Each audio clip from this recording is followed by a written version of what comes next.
días a todos, ¿cómo vas?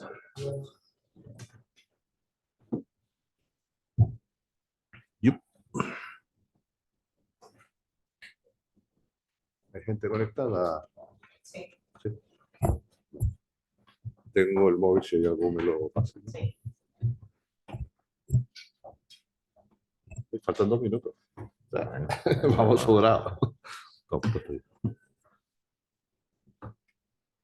Bueno, como siempre, haremos la presentación del informe de coyuntura, que lo hará don José Miguel González, que es el responsable técnico del informe y de la empresa Corporación 5, y que luego, si les parece, hay otra serie de asuntos más de política económica que puedo decirles o poner encima de la mesa, y luego, por supuesto, nos sometemos a sus preguntas, que siempre son así como cariñosas y muy versadas. Y nada, pues intentaremos ponernos al día con la situación de la coyuntura económica. Si te parece, José Miguel, empezamos. Un minutito, se le perdona a todos. Muy bien, buenos días a todas y a todos. Tal y como decía el presidente, pues vamos a proceder a la presentación del informe de coyuntura económica de Canarias correspondiente al último trimestre del 2023, pero que realmente pues recoge toda la evolución de las macro y micromagnitudes relacionadas con el ámbito de la actividad productiva, empleo e inflación de la totalidad del año, así como en algunas de las tendencias analizaremos pues los datos de trimestres y ejercicios anteriores. A ver si esto va.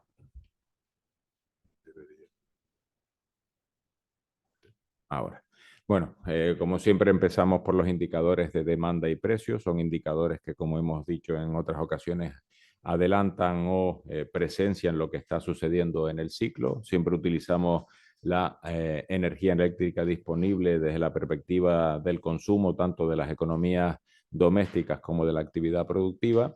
Y esta, pues bueno, pues en torno a la propia estacionalidad que plantea a lo largo del año, pues mejora respecto a lo que ha sucedido en el ejercicio anterior.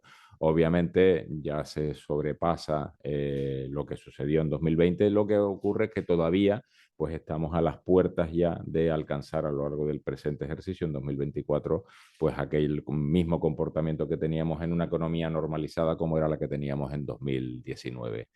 Otro de los indicadores adelantados al ciclo, que es donde se estabiliza realmente el consumo, porque desde el punto de vista doméstico aparece una posibilidad que no es una inversión, es un gasto, como es el número de vehículos, pues bueno, pues también va alcanzando cifras superiores a lo que sucedía en el ejercicio anterior, y nuevamente, pues bueno, referidos a los primeros ejercicios de todos, pues también hay ciertas mejoras. Aquí vuelve a haber, si me permiten establecer ya algo de pronóstico, vuelve a haber una cierta inseguridad desde el punto de vista de los aprovisionamientos, por bueno, los conflictos geopolíticos, que los incorporamos como uno de los factores desestabilizadores de la evolución del ciclo de nuestra economía. Un indicador adelantado al ciclo por excelencia es la venta de cemento, porque obviamente antes de la incorporación después de la incorporación del cemento hay una evolución de la construcción, y esta pues obviamente no termina por incorporarse al ciclo, de ahí que es uno de los sectores económicos necesarios a la hora de desarrollarlos, porque a corto plazo está muy capacitado para albergar muchas horas de trabajo en un horizonte temporal relativamente corto. El índice de comercio al por menor se ha estabilizado y al alza. Aquí hay que tener en consideración una doble lectura.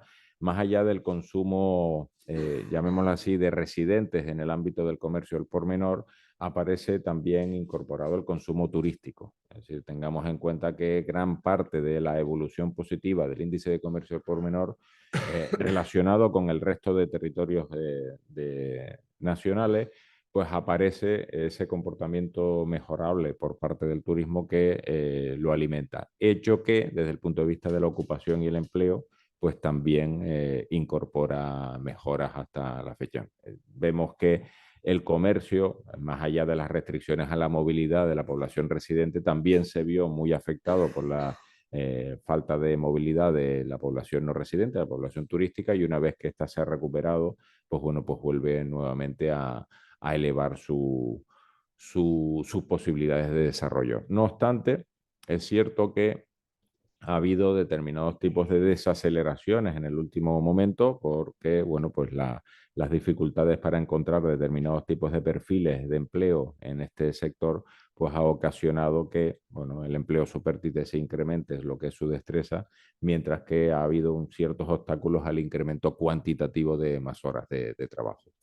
El gasto turístico está muy relacionado también con la evolución de los precios, más allá de que ha habido un incremento en la demanda y de forma importante, también tengamos en consideración que está en un entorno de precios superior y que, por fortuna, pues la demanda está capacitada para poderlo adquirir. Por lo tanto, ahí la balanza de bienes y servicios relacionados con el ámbito de los servicios de mercado, como es en este caso, pues también evoluciona de forma positiva, sobre todo porque, bueno, se elimina en el último dato que tenemos, porque obviamente tiene un cierto retardo, se elimina la competencia nacional y ahí Canarias, en base a la falta de competencia nacional y los marasmos geopolíticos que suceden a nivel internacional, pues también ha logrado captar ese incremento de la demanda. La administración pública también sale beneficiada, ya no solo indirectamente, sino también directamente por la recaudación del IJIC. ¿Por qué? Por el efecto precio, lo que decíamos antes. Hay un cierto efecto cantidad, es decir, de ese incremento del consumo, pero también hay un efecto precio en donde al ser un impuesto sobre el valor, pues bueno, como este valor se ha incrementado por las tasas de inflación, pues al final la recaudación hace lo propio. Una de las consecuencias de los incrementos puntuales de los tipos de interés ha sido la inflación. Esta ya está reaccionando a la baja, pero por una sencilla razón, que es lo que se buscaba. Es decir, se buscaba enfriar la economía y ese enfriamiento de la economía ha originado que también la propensión marginal al consumo vaya disminuyendo. Hay otras variables financieras que después utilizaremos y nombraremos, pero en este caso, pues bueno, pues ha ido ausentando la demanda del mercado y todo parece indicar que a lo largo del 2024, en el primer semestre, los tipos de interés van a seguir estando a la altura en la que están ahora mismo. No va a haber disminuciones, al menos eso es lo que ha planteado el propio Banco Central Europeo. De ahí que coexistiremos con tasas de inflación desaceleradas. Ahí aquí hay que abrir un paréntesis, salvo que desde el punto de vista de los conflictos geopolíticos originen un incremento de costes. También los mencionamos como riesgos en el informe. Por ejemplo, pues, bueno, pues este incremento en los recorridos de las mercancías para evitar el Mar Rojo y tener que bordear absolutamente toda África, pues eso al final genera un incremento de coste objetivo. Entonces, sobre la información que tenemos ahora mismo, pues iríamos a mejor y a partir del segundo semestre suavizando tipos de interés, pero como bien hemos podido experimentar en los últimos años, esto puede cambiar de un día para otro. Las dos rúbricas, los dos grupos importantes en materia de inflación en Canarias es la alimentación en primer lugar, que es algo que afecta de forma directa a la población residente con consumos inelásticos, es decir, la alimentación y bebidas no alcohólicas es algo que hay que consumir sí o sí, y el otro grupo es hoteles, cafés y restaurantes, en donde esos incrementos de precios pues sí están siendo enfrentados por parte de la demanda no residente. A partir de ahí, la vivienda, que recordemos no es el precio de la vivienda, sino de los suministros, por la evolución menor de la electricidad, pues hace que disminuya y los combustibles hacen lo propio desde el punto de vista de la afección en el transporte. Aquí hay que aclarar una cosa, cuando vemos que los datos del IPC se van desacelerando, no significa que bajen los precios, sino que crecen menos de lo que crecían en los meses anteriores. Eso es, aunque parezca un razonamiento muy simple, hay que especificarlo solo cuando aparece el signo negativo delante, es cuando disminuye. Ahora mismo lo que está es creciendo menos. La otra micromagnitud que afecta directamente a los precios es la inflación subyacente, que es aquella que eliminamos de los efectos más volátiles. Bueno, pues también está volviendo nuevamente queda un 100% prácticamente de reducción hasta el 2%, pero está volviendo nuevamente. Parece que lo peor ya ha pasado, pero coexistimos con altos tipos de interés, como decíamos antes. Y eso lo va diciendo el Euribor. El Euribor se va adelantando a lo que debería suceder en los tipos oficiales del dinero y estos también se han suavizado. Lo que ocurre es que aquí hay un efecto de demanda, es decir, desde el punto de vista financiero, que lo incorporamos en una de las últimas diapositivas en la presentación de hoy, desde el punto de vista financiero hay un descenso en la demanda por el incremento de los costes financieros del endeudamiento. Cuando hablamos de disminución de la demanda, no solo hablamos de familias, sino también de empresas, y un incremento en la morosidad. Bien, o sea, se está detectando en los últimos trimestres de este año, en donde la morosidad poco a poco se va incrementando. Y eso es lo que vemos que desde el punto de vista de la evolución de los créditos, pues se estabiliza, aunque faltaría el último trimestre, que es donde los últimos informes todavía faltarían los datos por actualizar, pero el incremento del coste financiero hace que la demanda pues disminuya.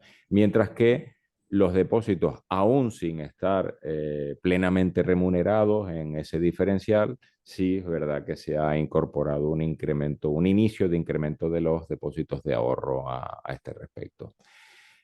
Una vez analizados las variables de demanda e inflación, vamos al mercado de trabajo. El mercado de trabajo, finalizaremos viendo los datos que fueron publicados esta misma mañana, que están incorporados ya al informe. Ya teníamos el número de empresas cotizantes a la Seguridad Social, en las cuales, pues bueno, pues van creciendo. Lo que pasa es que la tasa de creación de dichas empresas va desacelerando poco a poco. Desde el punto de vista de las afiliaciones a la Seguridad Social, sí ha habido un incremento. Aquí volvemos a insistir que necesitamos, los que analizamos mercados de trabajo y magnitudes de estas características, necesitamos conocer ya no solo el número de cotizantes a la Seguridad Social, sino el número de horas contratadas, porque un contrato no siempre significa lo mismo. Y ahora necesito... Ah, ¿Se bloquea? sí, no, es que la... Ahora. Y el paro registrado como otra parte de las afiliaciones, pues poco a poco va disminuyendo. Curiosamente, el desempleo visto esta mañana se ha incrementado. Bien, no indica la misma tendencia. Y esas diferencias de tendencia significa también diferencias en el tipo de cómputo que se utiliza de desempleo. Desde el punto de vista de la encuesta de población activa, que la conocimos esta misma mañana, la población ocupada crece, pero la población desempleada también. La variable explicativa de los datos esta mañana es por un incremento importante, desacelerado respecto al año anterior, pero un incremento importante de la población activa. Activamente hay muchas personas que buscan empleo. Hago un pequeño paréntesis, a nivel nacional baja el paro, no por una mejora de la actividad productiva, sino porque hay menos personas que activamente buscan empleo. Bien, aquí en Canarias, pues, al incrementar la población activa, hace que haya una cierta capacidad de la estructura productiva de absorber ese número de empleo, pero no es total. De ahí que el paro ha vuelto a incrementarse y lo más preocupante es que se vuelve a la divergencia entre tasas de paro. Normalmente íbamos como a converger en disminuía la tasa de paro en ambos lugares, algo más intensa en Canarias que en el resto del territorio nacional, y ahora nos hemos vuelto a separar, como nos recuerda siempre la evolución de la renta y el PIB per cápita, en donde cada día la preocupación no es tanta la diferencia, que lo es, sino el incremento de esa diferencia, que es donde yo creo que hay que plantear determinados tipos de atenciones. Y la tasa de paro, como el paro ha aumentado y la población activa también, pues la tasa de paro se ha incrementado en 0,8 puntos porcentuales, pero bueno, es un incremento mientras que la nacional ha descendido. ¿Cuáles son los riesgos, la incertidumbre y los pronósticos? Pues bueno, pues esta ya sería la finalización de la presentación. Lo hemos mencionado a lo largo de la presentación, se continúa con la paulatina ralentización de la tasa de crecimiento económico, eso es un hecho, bien, eso no es un pronóstico, sino es algo que se está reflejando. Se modera la inflación, pero seguiremos coexistiendo con altos tipos de interés. La morosidad y la renegociación de deudas están haciendo efecto de aparición en los mercados financieros. tenemos incertidumbre acerca de cuáles van a ser, si van a ser los presupuestos generales del Estado y cómo van a verse reflejadas las transferencias hacia las diferentes comunidades autónomas. Obviamente los conflictos geopolíticos, aunque pudieran parecer que están muy lejos, sí que nos afectan a las transacciones de bienes y servicios en lo que su coste se refiere. La incorporación de las reglas de gasto y el tope de déficit y deuda pública. Todavía el propio gobierno de Canarias tiene dudas acerca de qué es lo que puede hacer con la regla de gasto. Hay una divergencia creciente, notoria, entre España y Europa y Canarias respecto a las rentas generadas, y algo que lo hemos incorporado de forma importante en el ámbito de los pronósticos en el informe grande, que es la evolución de la productividad. Tenemos un problema de productividad, es cierto que no es nuevo, pero se ha agravado, y un problema que tampoco es nuevo, pero que se sigue agravando, es el problema del asentismo, en donde hay una elevación del mismo. Por lo tanto, dado el buen comportamiento del sector turístico, hemos revisado la tasa de crecimiento económico y la hemos incorporado al 3,2% para este año. Difícil sostenerla para el próximo año, seguirá siendo positiva, pero como hemos dicho en varias ocasiones, de forma desacelerada, haciendo que en 2024 podemos estar creciendo entre un 2,5 y un 2,7, que en condiciones normales no es una mala tasa de crecimiento, pero muy inferior a la experimentada con los ejercicios anteriores. Muchas gracias. Muy bien, José Miguel. Muchísimas gracias a ti y por el informe tan pormenorizado y tan eficiente como siempre. Si me permiten, a mí me gustaría empezar por los datos que comentaba José Miguel de la EPA, ¿no? 53.000 personas más que quieren trabajar y estamos hablando en Canarias, ¿no? Y 27.000 personas que se quedan en el incremento del desempleo. Es decir, de que la economía no tiene capacidad de dar empleo a todas las personas que quieren trabajar. E incluso teniendo en cuenta que el 40% de toda la contratación del año pasado fue sanidad y educación, y básicamente del sector público, yo creo que estamos llegando a una noticia que puede ser algo complicada para el empleo el próximo año, o este año, perdón, en tanto y en cuanto que el gobierno ya no tiene más capacidad más capacidad eficiente de contratar, aunque realmente puede hacerlo, ¿no? Se aumenta la recaudación, aumenta la financiación, cosa que a nosotros, tal como está el devenir de la presión fiscal, nos preocupa, ¿no? Pero sí es cierto que cuando nosotros hablamos de que la situación va mejorando, pero no es lo ideal, no solo para los empresarios, que podemos algunos sectores tener mejores márgenes que otros, no está bien para la economía, pues esos datos de la EPA ahí lo constatan, ¿no? Luego también hay que tener en cuenta algo importante. Hay un gap, hay una diferencia importante entre los datos del paro en Canarias, en la EPA, con respecto a lo que dice el paro registrado. Estamos hablando el dato de paro que da la EPA es de 196.000 personas, mientras que el dato del paro registrado es de 168.000. Hay una diferencia de casi 30.000 personas que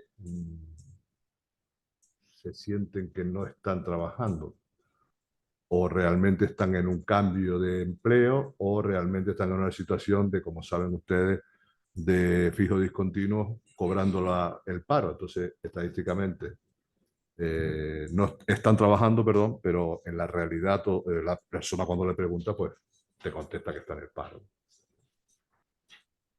Luego, estamos inmersos en un debate que se está agriando bastante, ¿no? Con materia de productividad, sobre todo porque esa productividad viene dado por problemas del asentismo y la falta de mano de obra en las empresas, y por una política del Ministerio de Trabajo agresiva e intervencionista contra el mundo empresarial, contra el tejido empresarial. No solamente nos impone un salario mínimo, sino que además nos amenaza con encarecer el despido, incluso sin saber las cantidades previas en la que podríamos estar haciendo un cálculo, ¿no? de probabilidades, sino que lo deja al libre albedrío del magistrado, que puede valorar si no solamente el despido puede ser la cantidad pactada en convenio o prevista en el Estatuto de los Trabajadores, sino que puede añadir una cantidad de discreción en función de lo que cree que puede tener el impacto en la familia de esa persona. No tenemos ningún problema contra lo que es la protección social de las personas, por supuesto, pero no creemos que sea la línea de descargarla a las empresas. Para eso pagamos los impuestos.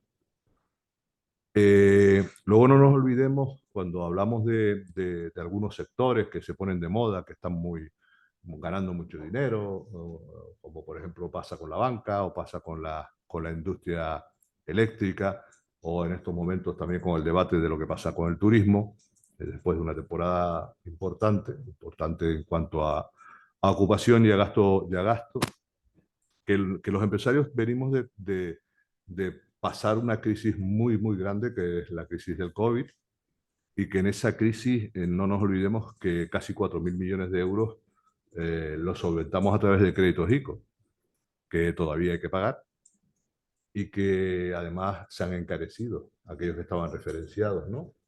Incluso los que no eran ICO, que estaban financiados a través del mercado, porque los tipos de interés, además, como saben, pues ayer el Banco Central Europeo los dejó en el 4,5%. Por lo cual, esa carga hay que pagarla y hay que ponerla encima de la mesa. Y como lo que no nos parece lógico es que tengamos que desinvertir para poder pagar los créditos, pues lo que tenemos que hacer es sacarlo del rendimiento de las empresas.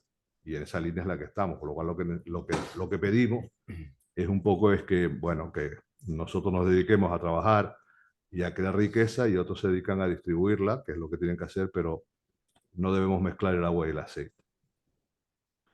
Luego, estamos asistiendo a un ataque importante al diálogo social y a la negociación colectiva.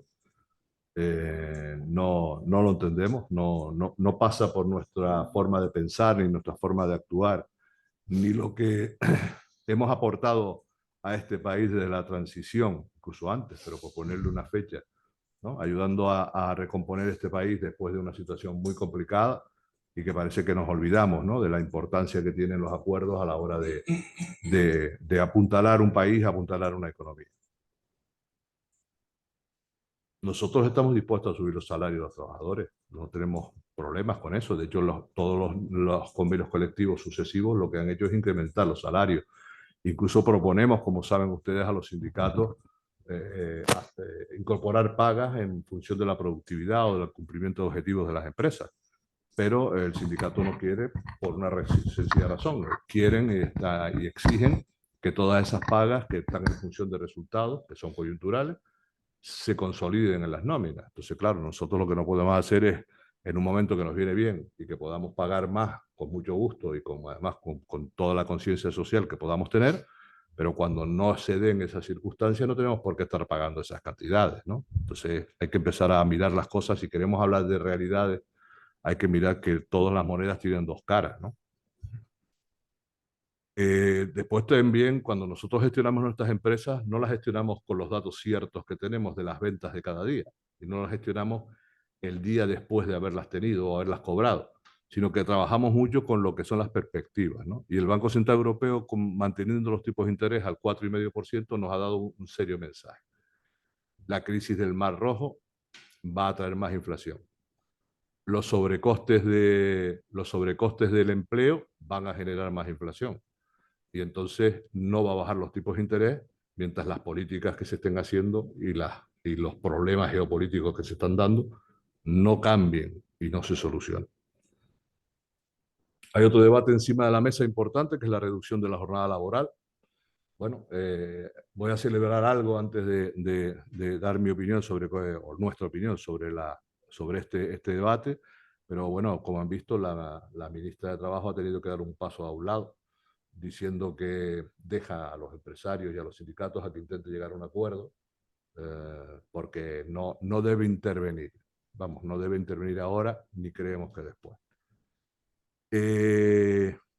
Mire, el diálogo social que está haciendo el Ministerio de Trabajo es un misil a la línea de flotación de las pymes. O sea, no se tiene en cuenta la negociación que se está haciendo, la imposición que se está haciendo, tanto en el salario mínimo como en la reducción de jornada laboral en los que son las pymes. No es lo mismo la cobertura que podemos tener de los trabajadores en una empresa de 15, 20, 50, 100, 1000 empleados, a la que puede tener una pyme de 2, 3, 4 empleados.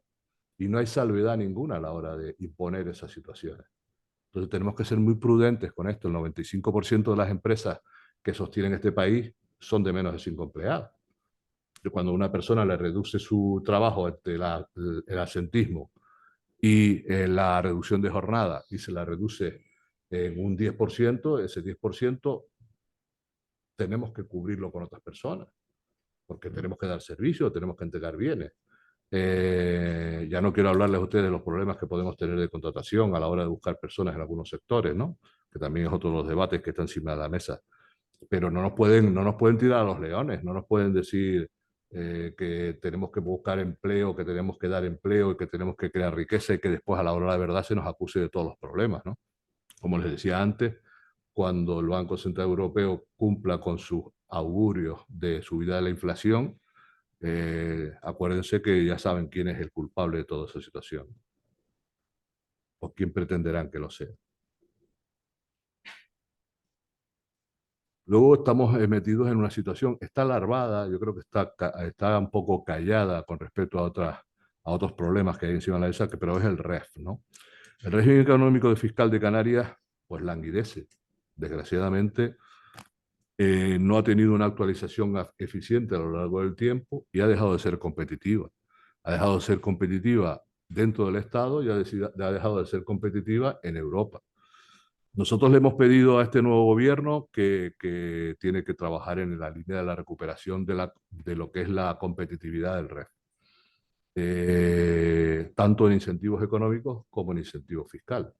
Hay sectores pujantes en la economía canaria, como la economía o lo audiovisual, que no se recogen como tales en los incentivos económicos, que hemos estado buscando huecos para poderlo meter en tecnología o en sostenibilidad, pero yo creo que hay que empezar a trabajar y profundizar en ese tipo de ayuda.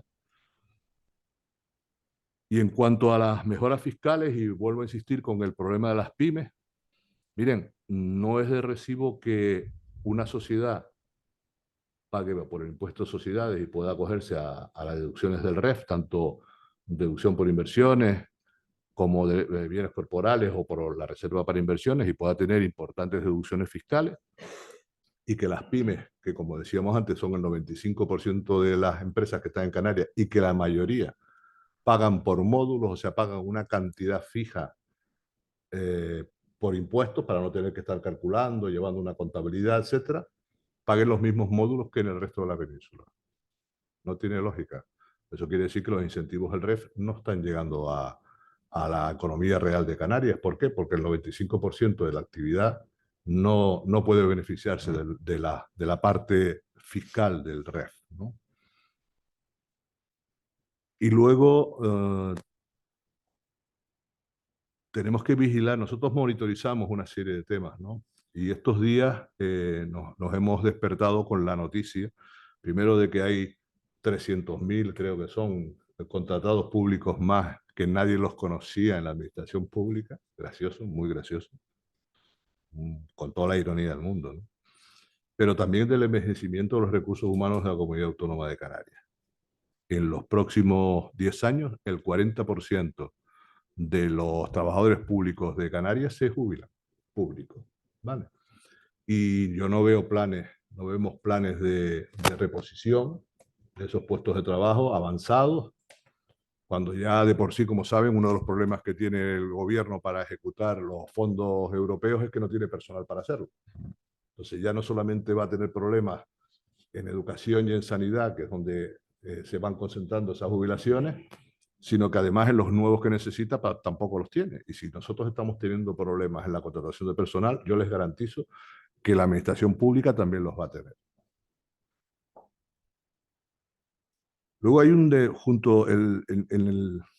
el informe de coyuntura anterior hablábamos de la preocupación de la caída en picado de la renta per cápita canaria con respecto a España y con respecto a Europa, ¿no? Con la sonrojante consecuencia de que nos ha subido el nivel digamos, el porcentaje de ayuda, porque somos más pobres y que esa no era la aspiración de ninguno de nosotros ni debería ser de nadie. Pero es que ahora se nos une otro tema. O sea, resulta que la inversión española extranjera, la inversión extranjera en España, perdón, ha bajado un 23% y que Canarias apenas llega al 0,5% de esa inversión. Si Canarias no atrae más de la media del 4% que representa Canarias con respecto a España, con sus incentivos de la SEC, del REF, de los incentivos económicos, etcétera, estamos en una situación muy complicada y justifica el por qué estamos pidiendo que el régimen económico y fiscal se ponga al día.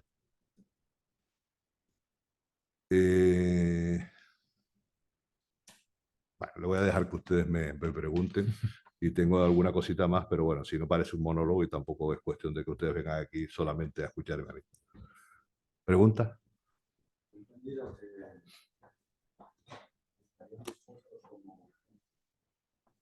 Sí, para que te escuchen los que están en videoconferencia.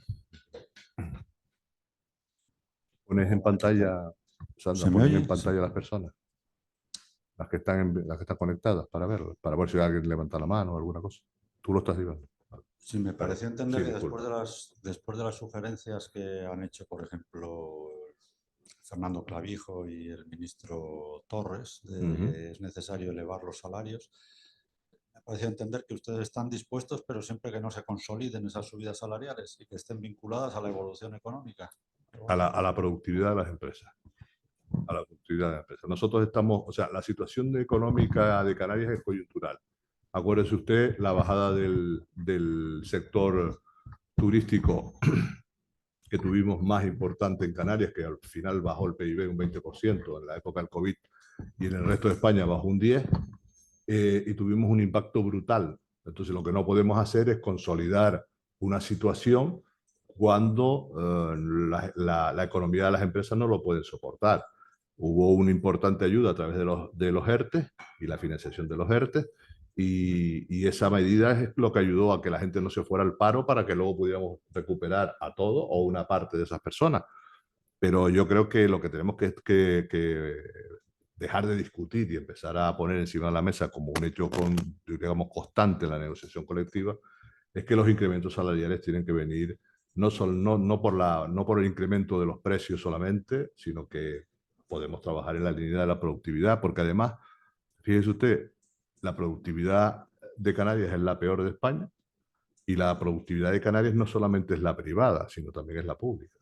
Por lo cual, es un acto de responsabilidad de cualquier dirigente que sea productivo y que sea eficiente. Entonces, hay que incorporar una motivación, un cumplimiento de objetivos y trabajar en esa línea. Nosotros no lo hacemos por coaccionar a nadie ni hacer esto como disuasorio de nada. Queremos que nuestras empresas sean rentables y nos gustaría que la administración pública también fuera eficiente. Una pregunta para José Miguel sobre las previsiones económicas de crecimiento económico para el 23 y el 24.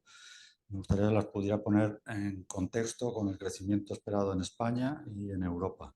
Es decir, Canarias va a crecer más, va a crecer menos, va a seguir por encima o por debajo.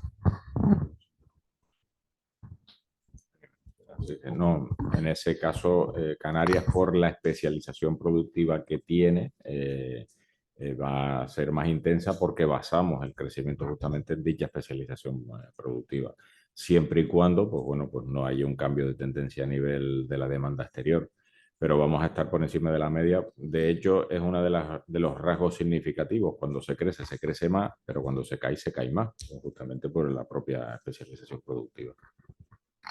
Pero, tal y como ha mencionado el presidente, es un efecto específico de un sector determinado, no es generalizado ni mucho menos.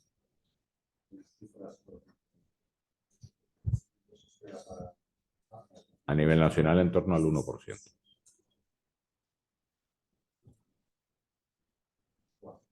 Para el 24. Sí,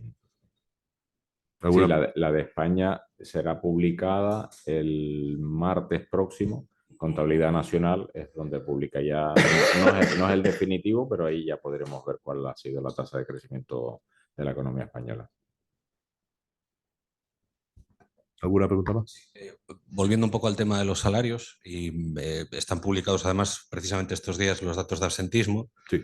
y ese crecimiento pues, importante del absentismo en Canarias, que es el más alto de España, la baja productividad, pero no es menos cierto también que las rentas, como también ustedes dicen, cada vez son más bajas y hay mayor divergencia, tanto con España como con el nivel de la Unión Europea. Hay más demandantes de empleo, pero otra cosa que dicen muchos los empresarios que no encuentran perfiles profesionales adecuados en sus empresas.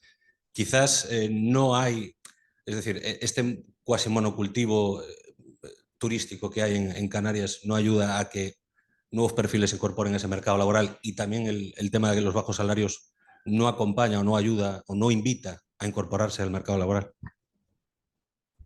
¿Puedes contar algo antes de que yo suelte una bomba? A ver, la especialización productiva no es un monocultivo, es una necesidad.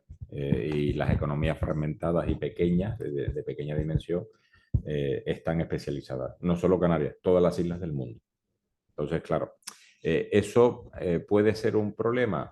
No necesariamente. Somos menos productivos en todos los sectores económicos. O sea, no solo la frase tópica que se utiliza es que eres poco productivo porque te dedicas a la economía de los servicios, no es cierto. Es decir, en este caso Canarias es poco productivo,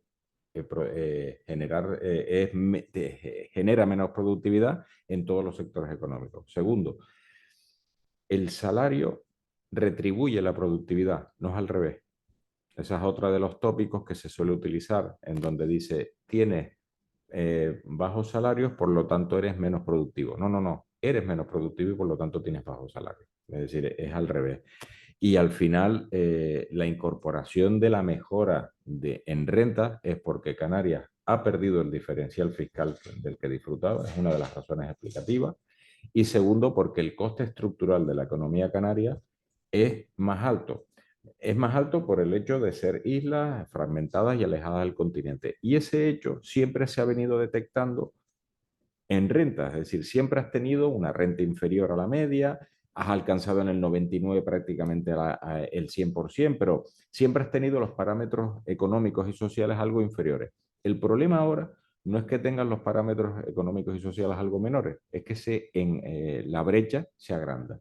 Y esa razón es porque has perdido el diferencial fiscal y no se está recuperando una disminución objetiva del coste estructural de nuestra economía. Y claro, si al final le incorpora incrementos en la productividad artificiales, por ejemplo, el salario mínimo interprofesional no es una cantidad inocua, pues si fuera inocua se podría poner cualquier cantidad.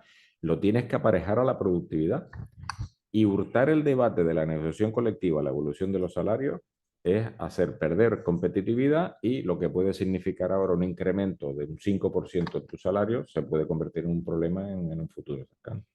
Pero es que, al hilo de lo que dice José Miguel, cuando el salario mínimo eran 800 y pico euros, afectaba a un número muy limitado de personas. Pero es que a medida que sube y ya está en 1.300 euros por 14 pagas, el número de personas a la que afecta es más. Y no solamente eso, sino que si tú subes los salarios mínimos de tu empresa a 1.300 euros, las siguientes categorías tienes que subirlas de manera proporcional.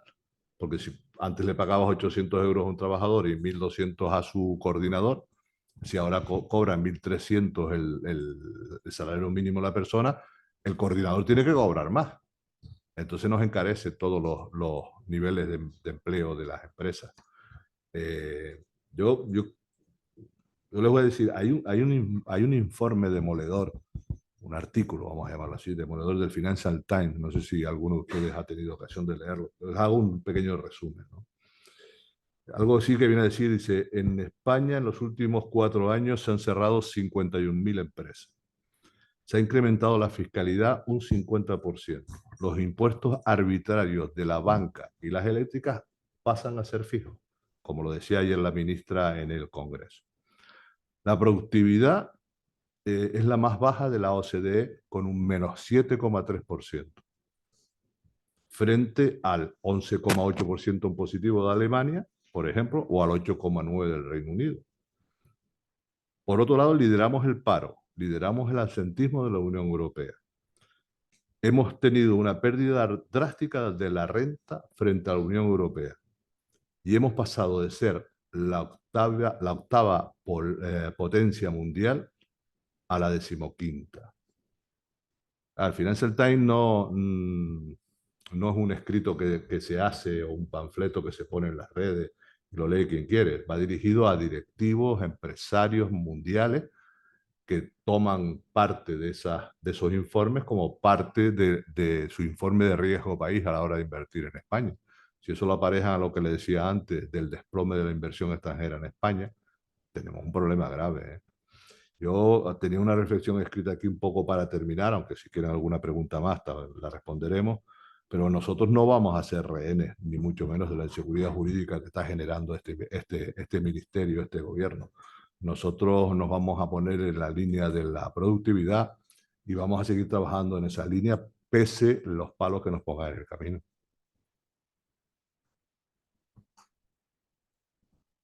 ¿Hay alguna preguntita más? ¿No? Pues muchísimas gracias a todos. Muchas gracias.